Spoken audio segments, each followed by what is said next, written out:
Pernah gak sih kalian ngeliat orang yang bikin konten gak berfaedah namun mendapat dukungan dari orang lain yang ngomong, ya itu terserah dialah, hidup-hidup dia, paket internet yang dipakai juga pakai uang dia sendiri belinya. Atau ada juga yang bilang, biarin aja dirinya bahagia dengan kebahagiaannya sendiri. Kebahagiaan orang kan beda-beda. Orang seperti itu adalah orang yang dapat dikatakan sangat berbahaya, yang dapat memanipulasi fakta kebodohan menjadi sebuah tindakan yang dianggap umum atau dianggap biasa saja. Kalimat lain yang sering digunakan adalah, ya setiap orang kan bebas ngelakuin apapun, yang penting nggak ngurugiin orang lain gitu loh. Well, kita akan bahas kalimat-kalimat seperti itu. Kita akan bahas mengapa tindakan tersebut dapat dikatakan sebagai sebuah tindakan yang sangat berbahaya, khususnya bagi kehidupan sosial dan masyarakat kita. Pertama yang harus kita bahas adalah sebuah fakta bahwa setiap manusia memiliki nilai yang disebut sebagai tanggung jawab sosial. Dan hal tersebut adalah tantangan terbesar yang diterima oleh sebuah masyarakat yang menganggap dirinya bebas atau telah merdeka. Dulu saat masa penjajahan, para pemuda dapat bersatu dan melakukan hal-hal besar untuk sebuah kemerdekaan. Semua tindakan dapat dirumuskan demi satu tujuan, yakni kebebasan kita dari tangan-tangan penjajah. Namun, apakah setelah kemerdekaan berarti kita dapat bebas melakukan apapun? Tentu tidak. Presiden pertama kita, Insinyur Soekarno, bahkan pernah berkata bahwa perjuangan setelah masa kemerdekaan justru lebih berat, dikarenakan kita harus mampu membawa nilai dari kebebasan itu sendiri menuju sebuah bentuk kehidupan yang lebih baik.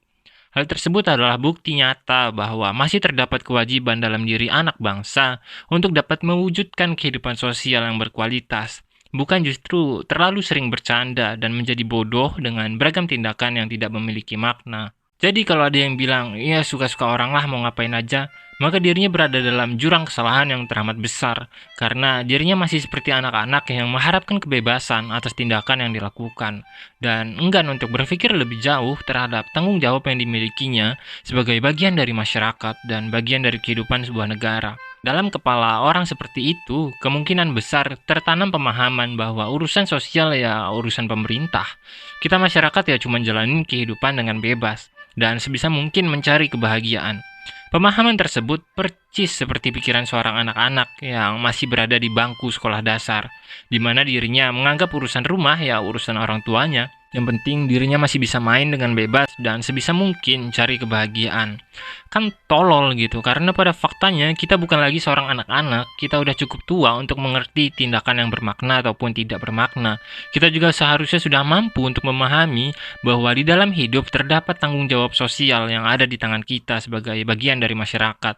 Karena kalau semuanya dilepas gitu aja, hasilnya kehidupan sosial yang kita temui ya seperti sekarang, penuh keanehan yang dianggap biasa, kebodohan yang diterima, atau bahkan tindakan merusak moral yang dipuja dan ramai dibicarakan.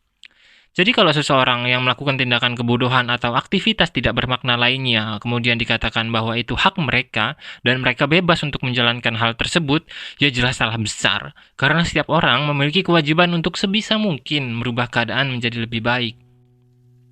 Saya curiga masalah utamanya terletak pada ketidakmampuan orang-orang tersebut untuk melihat masalah yang ada di depan mata, yang mana beragam persoalan seperti bobroknya nilai-nilai sosial yang kita bangun seolah tak terlihat. Kita enggan menatap fakta menyedihkan bahwa nilai kemiskinan masih menjadi salah satu masalah yang belum terselesaikan. Kemudian beragam ketidakadilan yang sebenarnya terjadi dalam kehidupan kita sehari-hari. Beragam kejahatan yang masih sering kita temukan, beragam pelecehan seksual, beragam gangguan psikologis dan mental yang dimiliki anak-anak muda kita, serta beragam masalah lain yang sejatinya sangat membutuhkan perhatian bagi masyarakat.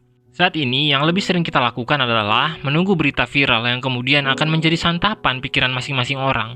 Yang mana setiap orang seolah menjadi hakim dengan mengadili kesalahan dan kebenaran yang ditemui dalam kejadian tersebut. Kita seolah lupa bahwa di balik semua itu terdapat penyebab yang kemungkinan besar dimulai dari diri kita sendiri sebagai masyarakat, yakni ketika kita gagal membentuk jenis kehidupan sosial yang baik dan ideal. Saat pada faktanya kejadian memprihatinkan muncul, kita dengan mudahnya mengatakan, oh ini salah polisi, oh ini salah pemerintah, oh ini salah hakim, oh ini salah agama, orang yang mabuk agama, oh ini salah golongan A, ini salah golongan B, dan lain-lain. Kita terus menyalahkan hingga kita lupa mereka juga manusia, yang berarti dalam sebuah cara pandang, kita dengan mereka tidak memiliki perbedaan. Dan saat kita menyalahkan mereka, maka di saat bersamaan kita membuktikan egoisme dalam diri kita yang enggan untuk berkaca bahwa seluruh manusia memiliki tanggung jawab untuk berusaha membentuk keadaan menjadi lebih baik.